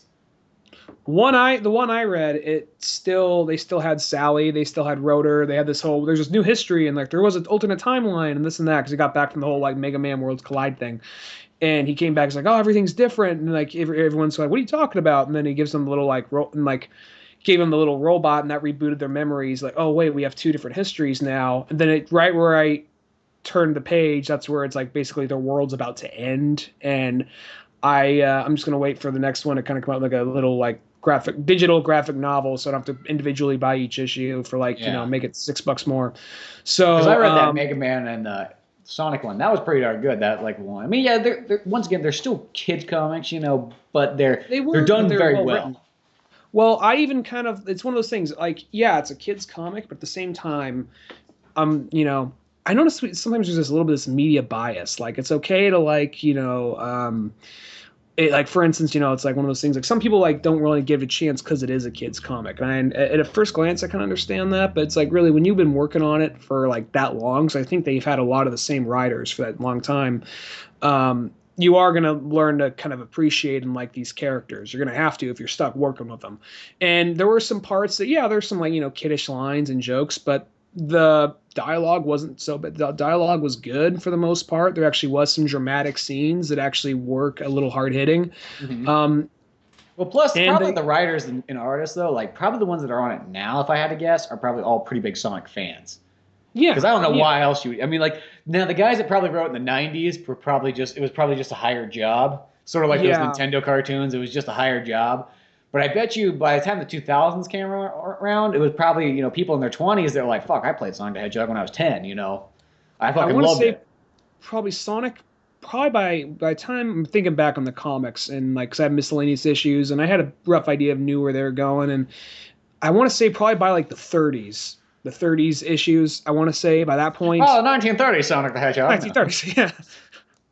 as like anime like Betty Boot or so whatever, you know. No, like that one, yeah, it was by that point and actually want to say the story was becoming a little bit more complex. They're bringing in more characters and adding in more emotion and all that kind of stuff. And maybe it wouldn't held up as well now, but I think by that point the series was getting better and becoming a little bit more concrete. And I think it's probably only gotten better for the most part since then. You know, they had a whole storyline about where they made it look like he didn't, but they made it look like he killed Sally.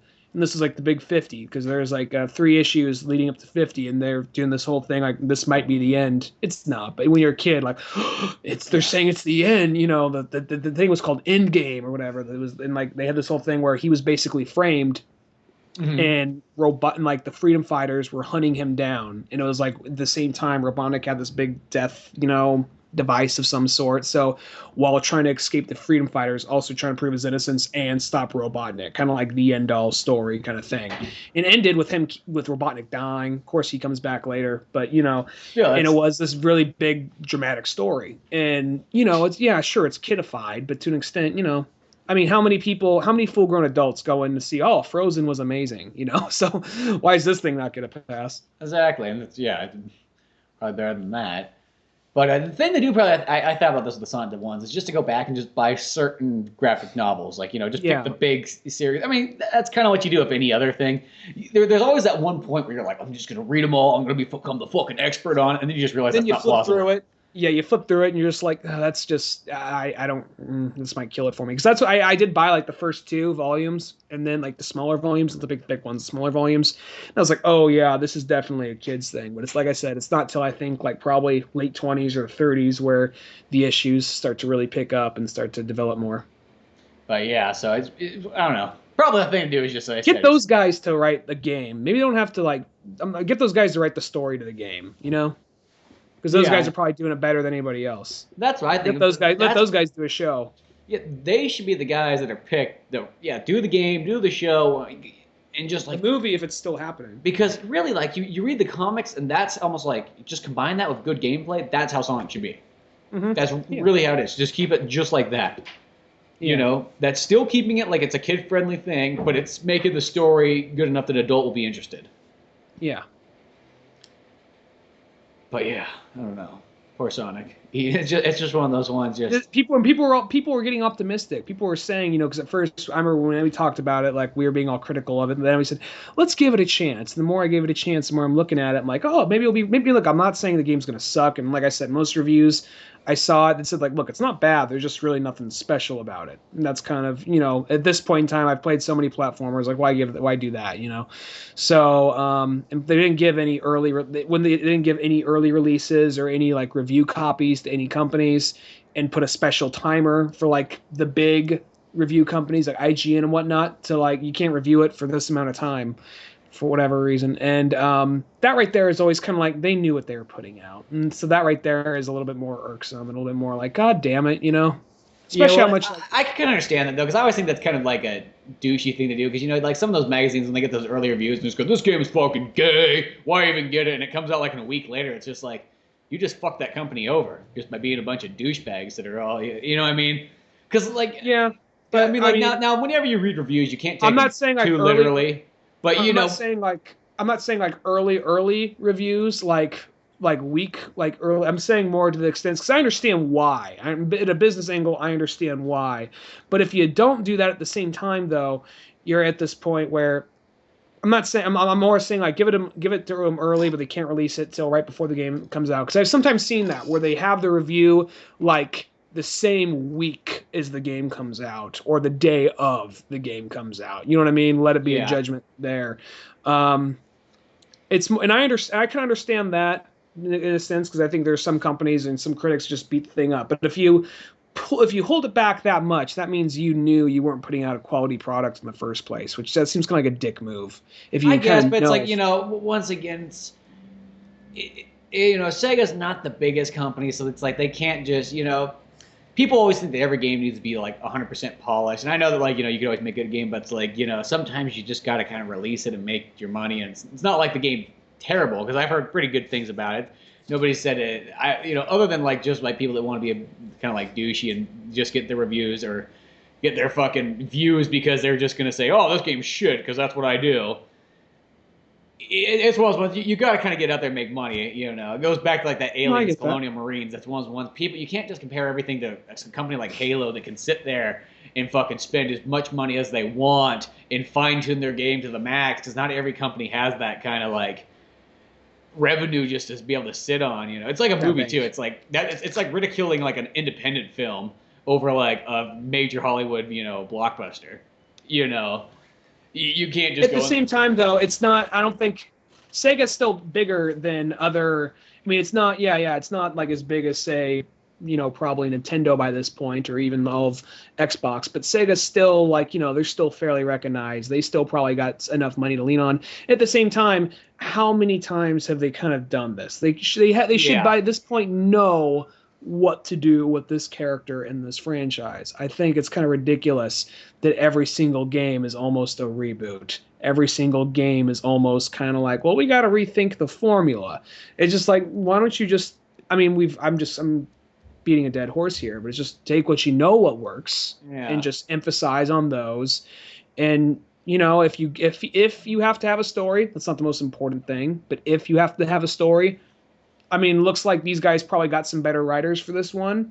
Next time, find better writers. Go to the guys doing Archie. That's not even the real criticism. That's just a personal preference right there. But everything else, though, it's what you could do is just go and just, learn from your mistakes rather than try and reinvent the wheel every single time. And I think it's kind of ridiculous because I know that by this point they're not as big as a Bungie, and by the time you start something, like, well, shit, we got to at least put it out there. Even if we know it's not good, we started it, we got to put it out there, otherwise all this is for nothing.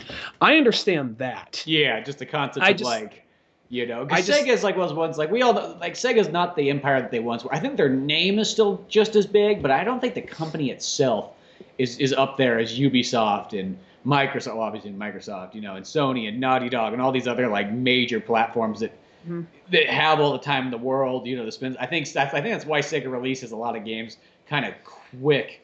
It's just because they fall into the point where it's like, oh, we got bills to fucking pay, guys. There's some things I understand. But the one like it's not as bad as this. Sonic 06, that is a goddamn like train wreck. That thing was unfinished, unpolished. Parts of the game were altogether broken. So that right there, wasn't that game almost like a launch release? It was, and that's one of those things right there. Like, no, just even though how much you want to have a launch release for this, I understand wait those extra 6 months. Just do that, and they should have. And I think that if they were gonna have trouble with this game, because I heard this game has some of that trouble, not to the extent of 06, but some of that trouble I heard that this game has. I think right there you should probably just give it a little bit more time rather than just rush it out. That's my opinion, but because. I don't know. I almost feel like not every game, but at least Sonic. At least it feels like Sega. They're just kind of like, well, they'll forgive us because it's Sonic. I feel like they're kind of doing that. Well, just I think the sad thing too. The sad thing is that I think the Sonic numbers, like the game, always makes a big profit. I think that's how it always works too. And I think that's how they kind of look at it. Maybe they've even got the point where they're like, we don't really care if the game's not totally perfect. It's still going to make its money, and that's all it needs to do. Maybe they've gotten to that point, And that's the reason I'm about the last two. Yeah. Well, so, I don't have a Wii U, I don't know. So. As well as ones like Gamefly sent me another copy to make up for my crapped up copy or whatever, the mint condition crapped up copy. But so I even I'll see how it is, and I'll give it like an honest review, pretty much, not like a jacked up. I'm just here to like poke fun, and if the game's not that great, then we'll find out. Because the last one that came out wasn't bad, wasn't amazing. Lost World. I absolutely hated the villains in it. Like that was like corny. The aesthetic alone is the thing that just stopped me from playing the game. Like, okay, so they're doing kind of like a weird Mario like a Mario Galaxy kind of thing. That was already kind of like, I just make a normal Sonic game. It doesn't have to have this Mario Galaxy type shit to it. But the second I saw the villains, I was like, I know it's a kid game. It was just too dumb to me. Just the aesthetic of it was just kind of stupid. The colors. Some levels weren't designed well in certain parts, but for the most part, good game. But the way the world, the aesthetic to it was fucking stupid. You're just like a 5-year-old's carnival. Yeah, it was just a carnival world or whatever. So I hated the aesthetic of that game. So I was just like, oh, fuck it. Well, I mean, not the game itself, but like, it's not really. I mean, it's a good game. it's just one of those ones I don't really feel the need to pick it up as much because I don't know, just like running through. You're going through Cotton Candy Land, yay! Just like I don't fucking care. The sad thing too is like Sonic 4 Episode 2 was literally the perfect Sonic game. Like I will say, I think that's pretty much what we've all wanted, and nobody fucking got it. Nobody fucking has it because I've never really met anybody that's played it. It just like they bypassed it. Everybody, a lot of people played Sonic like Episode 1 or Sonic 4 Episode 1. And that one was decent. My main problem with it more than anything was just it was just a remake. Yeah, it was a remake. It wasn't a fucking Sonic 4. It was Sonic. It was kind of like it was almost just like a bunch of like lost levels from Generations. Is sort of what it felt like. Yeah. And it's not like it was bad, but then Sonic, Episode 2 fixed all those problems, but then there was never an Episode 3. And like if they literally just take the Sonic 4. The Episode 2 gameplay, take all that and just make it into a full-fledged game. You can just keep it in the 2D look, give it 20 levels or something like that. Maybe throw in kind of like bonus things and whatnot, and you can play as different characters. You can play as Knuckles. They had Tails in there, but maybe you could switch and play as Knuckles and even a couple other characters just for shits and giggles. But just make it play fast. You don't even the whole thing. Keep it the same thing. Well, yeah, that's I mean, like you play as Knuckles like how he does in Sonic 3. You play as all these other characters, kind of like that style. And just make it like that. But I think the one thing too, it's like it's weird. Like people are strange nowadays, where it's like it's hard probably to sell a $60 2D platform game. People. Perfect example. Here's one. The Diablo 3. A lot of people say like I will never pay $60 for a top-down hack and slash game on a modern system. It's just like they're like it doesn't matter how good the game is. Just the fact that it looks like that, I won't buy it. So I think the same thing happens with 2D games like that too. No matter what, nobody's gonna pay $60. I'd pay $60 for a fucking platform game, but they're gonna be like, I'm not gonna pay $60 for a fucking Sonic the Hedgehog 4 game. You know what I mean? Or let's just say Sonic the Hedgehog 5 now. Yeah, I think that. Well, I mean, they'll probably make. They talk like they haven't made a good one since Adventure 2 or whatever. They've made good ones. Even Adventure 2. Adventure 2 is really like that's the start of the downfall. Strangely enough, it's like it has. Like story-wise, great. Sonic and Shadow, amazing. But it has like all the problems of like the other characters that weigh that game down. Yeah, and we've kind of gone over like what the problems of each one is, but a bunch of times. But I think that eventually they'll get another good one out. I mean, it just always feels like nothing's going to be perfect, but it seems like every single one, even the good ones, there is some defining flaw. Maybe not Episode 2, but it seems that like. Even the good ones, like Generations, still a really good game, but there still is like some real defining flaws to that game. Kind of like 3D Sonic doesn't play as smooth as other games, and like I mean, he kind of like he just when he turns, it's almost kind of like he almost takes like a huge. He doesn't. It's not. I don't know how to explain it other than like if you turn left, a lot of times he won't just suddenly go left. He has to make a giant. Like he's a fucking jumbo jet taking a turn. Yeah, if he plays kind of like that sometimes. Now, luckily, you're moving faster the whole time, so it doesn't really throw you off too much. But, I mean, the 2D stuff's the best stuff in the game anyway. Well, I think Sonic Generations, I think that one, like, overall, it's a pretty cool game. It's a good game. I think the only downfall to it is, one, it's just like, you almost kind of wish there was a tad bit more levels. That's the biggest flaw. And the strange thing about it is just, like, I just think that they shouldn't, like, why make the level... It should have just been all based off, like, the early Sonic games. Because, like, why is there a Colors level? We just played this game. Or why is there a Sonic and the Werewolf level? Like, that wasn't even that long ago either.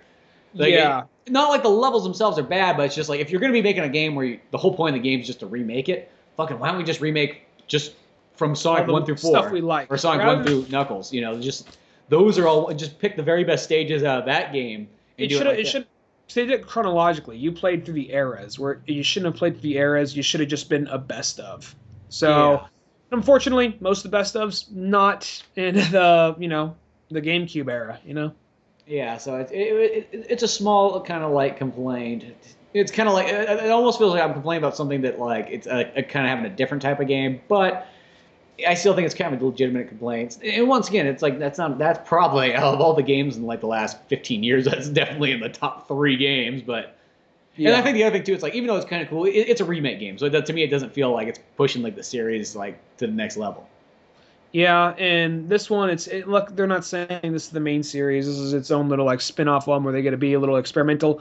Maybe the sequel, because the chances are the game will probably get a sequel sequel. I mean, they're already pouring all this money into advertisements and the TV show. If the TV show does good enough, they'll keep on doing it. So, I mean, yeah, we'll find out. I know. There's only one way to find out. But and what I heard about the game is it's not even like that it plays horribly. It's just more like it just doesn't fit the game. It doesn't fit the actual thing because you'll have fast sections, but then you have these most of the time though it's just like they're like lightly jogging. You see Sonic, he's not even running fast. He's just basically lightly jogging and just kind of like punching and smashing stuff, you know what I mean? And there'll be these moments where like certain characters will need to get up to a certain ledge, so you need to use their special ability to get there. So Knuckles just can't grab onto any wall. He can only grab onto like glowy walls or something that implies that it's him that needs to get there. Yeah. Sonic, if you need to go up this like, oh look, there's a little curvy thing for Sonic to go up. It's not like you can just run up there, gain enough speed to do it. You have to get in front of the ramp, do the speed dash, and then you just whoop, okay, I'm on top now. Huh. Rather than letting you be more like, free to kind of get out there however you want, Well, I'm still looking forward to playing it, As I said, then again, here's the guy. I'm looking really forward to playing it because I paid $1 for Gamefly, so I didn't spend $60 on it. So if you got $1, so no matter what, like I'm gonna be like, man, this game is fucking awesome because I didn't pay anything for it. You paid a fucking $1. Well, it's kind of like there's so many games that I bought before where I got them for like almost under $10, and I go, man, this game was fucking awesome. But then you kind of go, you start thinking like, well, maybe if I spent $60 on it, maybe it wasn't $60 awesome. Like when you spend $10, you're like, man, that was like one of the fucking best $10 I ever spent. What about Reservoir Dogs for $5? That was good for $5. It was great. $5. $5 it was good. It wasn't. I'm not gonna say it was like the most amazing game, but it wasn't bad in any way. Like, and then again, it might be one of those games. If I paid $50 for it, I might not have cared for it nearly as much. There is always those kind of weird things, but but when I bought it for the $5 bet at fucking Best Buy, I was excited. It was like, oh, fucking Reservoir Dogs game, sweet. Was that 360 or Xbox One? I don't remember. It was Xbox One, or Xbox fucking original. I hate that so fucking much. I'm gonna go and punch the. I keep on saying, because it's like, well, for like the, we've been calling it Xbox One since fucking 2001, and then now we got to change it just because Microsoft just gets their. We get an name. We're going to make it confusing. It should have been really the 720, but we're a bunch of dicks. It says that on the box. Fishing me off. I don't know. Whatever. Fucking Sonic Boom. No one played of it. We just heard a lot about it. So there we go. Yeah, I played about all of, 2 minutes of it and watched the cutscene, and that's about as far as I got. I was just so amazed, though, because it's like, how many times does that happen where, like, you get a game and, like, there's totally nothing wrong with the disc, nobody's touched it, but there's something's there, it's not loading properly.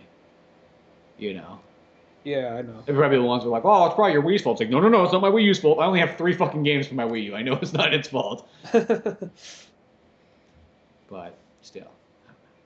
I've been playing the Wind Waker again, though. I finally started that thing up because I had that sitting there for, I think, since I had Mario Kart 8, once I got that. What games do you have? You have Mario Kart 8, you have Wind Waker. All I have is I have Mario Kart 8, Wind Waker, and then the new Super Mario Brothers, the platforming one. You don't have the 3D? Oh, I thought you had that. No. You have Gamefly. Yeah, like the last time I got Gamefly for $1, I rented, pretty much every single time I get Gamefly, I just rent a bunch of Wii U games because it's like, one, they're the ones that are expensive in the first place. And 2, it's just like there's always these ones. So it's like I rented Donkey Kong, I rented fucking Mario World, I rented Sonic Lost World, now I've rented Batman and Sonic Boom, even though it hasn't come yet. But Wind Waker's one of those ones, I don't think I've played that since 2002 or whenever that game came out. Yeah, I haven't played it since. That was like when I played through and beat it, and I kind of beat it with like someone else, so it's like I didn't see the entire game. I mean, I beat the game and I played certain sections quite a bit, but. There's still like more as like I saw like sections like here, but there's still little pieces in between. And that's a pretty darn good Zelda game. Like there was that time period where there was all that bias towards it, and I think really what it is just you got done with fucking. You almost could see it coming. It sounds so strange. I was thinking about it.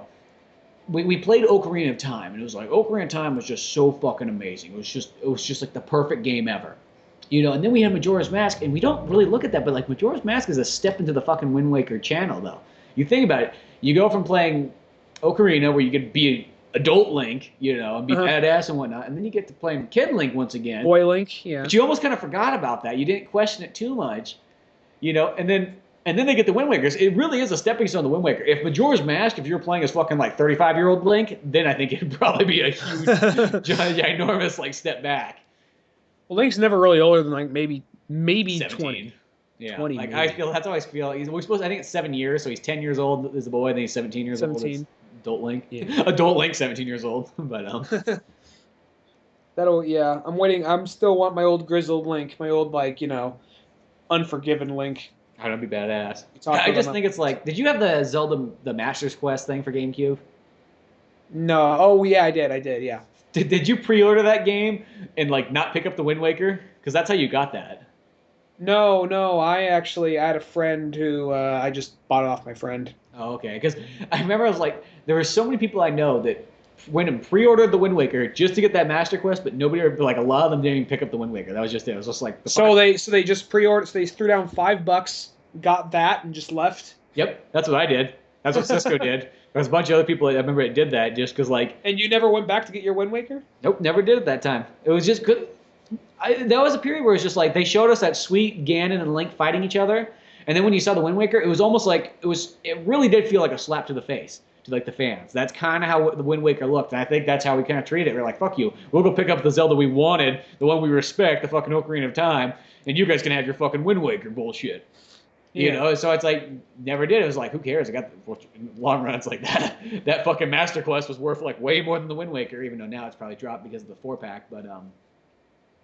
But yeah, at the time period, it was like, and then I did play the Wind Waker, and it's one once you play Wind Waker, it's like, it's just as good as every other Zelda game. It's not my favorite. It is a good game. But it's a really solid game. Yeah, it's solid. It plays smooth. It's got a lot. Obviously the boat traveling was very slow as usual. You almost need a Game Boy with you just to pass the time, but.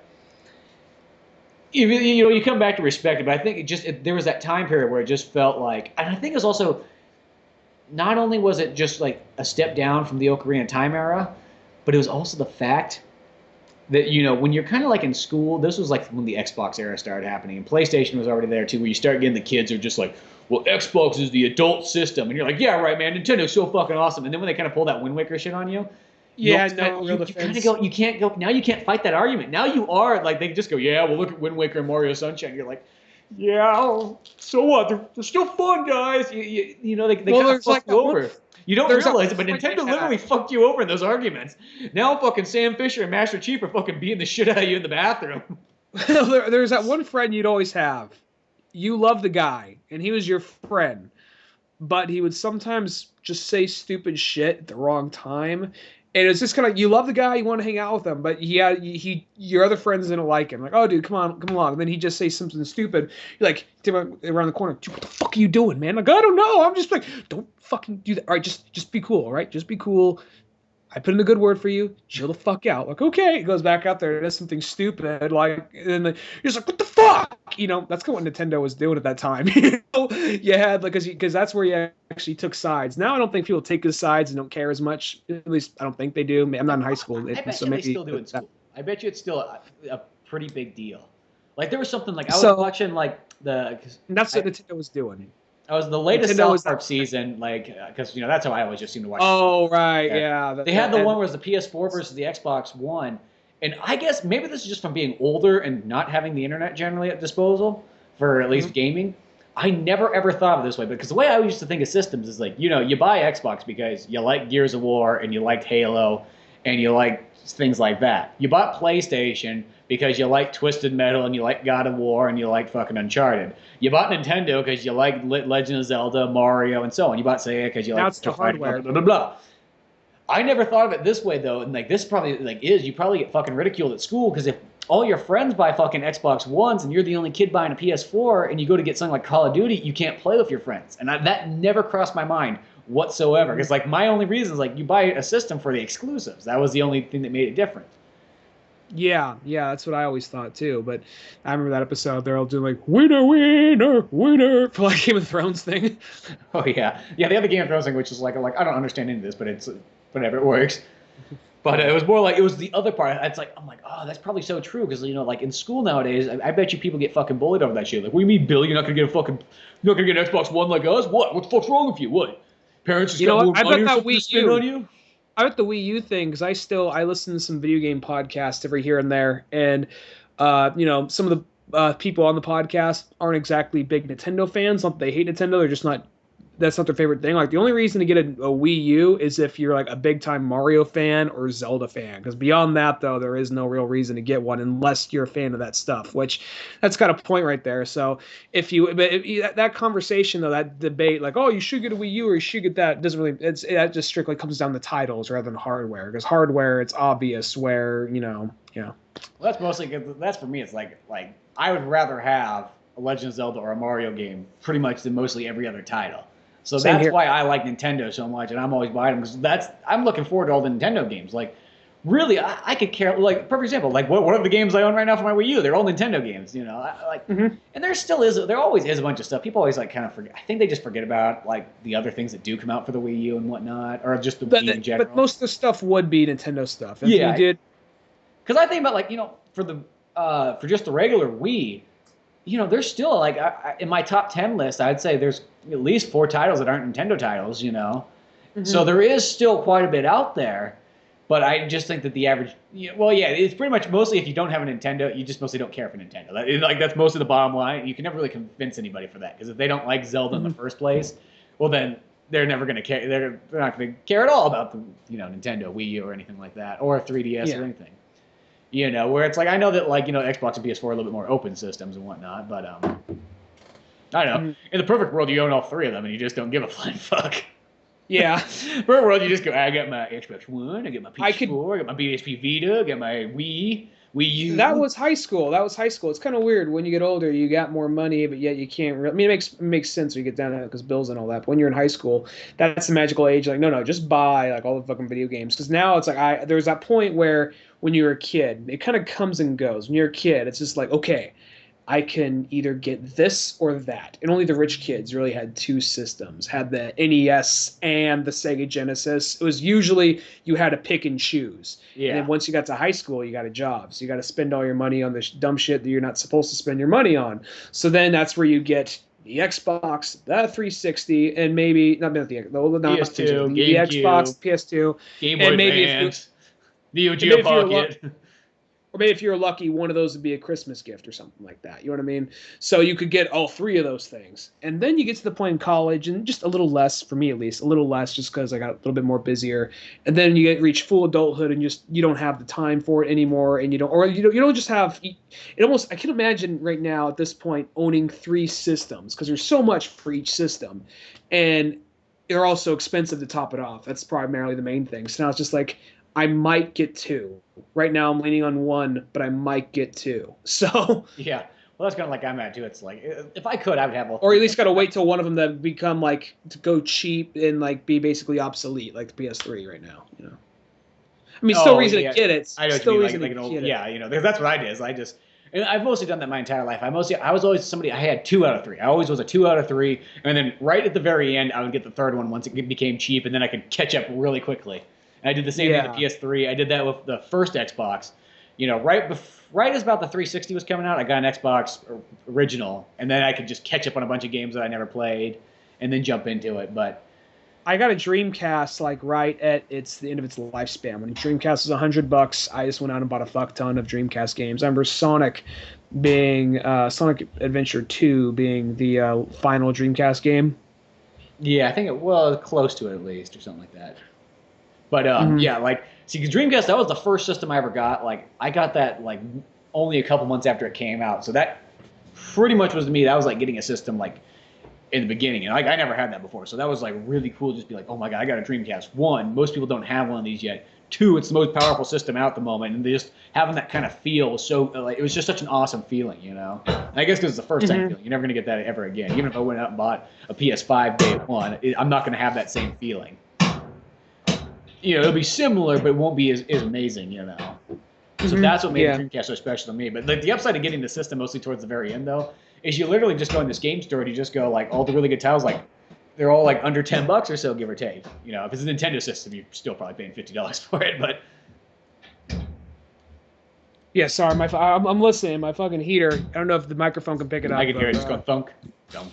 Yeah, the heater is basically this. I don't know what's wrong with the water cooler. I don't know the water heater in this building. I think is a transformer chained up and being filtered through or something. Like, oh, Neil Young put me here. It runs out. Either what happens here, and this is once again a visual thing. It's not going to be all that interesting to listeners. But I just got to say. It has this little spocket at the end where it spits water out where it's not supposed to. It's supposed to stream out a little bit of air that you can't see, but it's just full on streaming water out every so often. Is it like boiling hot water? Yeah, boiling hot water. And then it will reach this point where I guess it has no more water to jizz out or whatever. It starts to just go like robot angry, brong, brong, brong, this loud pounding right here. Fear on the day the thing just fucking explodes in the middle of a podcast. I know, there's an explosion from like the boiler room. I can literally see steam coming from the thing. Yeah. So, that's lovely. Yeah, so if the podcast suddenly just abruptly cuts out, we know why. Those things happen now. Yeah. But that's also he died podcasting. He died podcasting. He died what he wanted. He died of podcasting next to an exploding heater. Yeah. The boiler blew up. Fucking, it was like The Shining. Not the movie version, but the... Oh, I'm so going to haunt the fuck out of this place if that happens. I am going to haunt the fuck out of it if that happens. Not my roommates. My roommates are cool, but like landlord comes... Yeah, well, he comes by knocking... I'm so knocking shit over, you know. I don't believe in the afterlife, but I will find a way. You'll come back. Yeah. Life will find a way. Remember this way, death will find a way. As Ian Malcolm put it. But, that's probably a good place to leave off at. Till then, check out oldmanorange.com. Send us an email at oldmanorangepodcast@yahoo.com. And I'm Spencer Scott Holmes. I'm Ryan Dunigan. And we will see you some other time. Later, folks.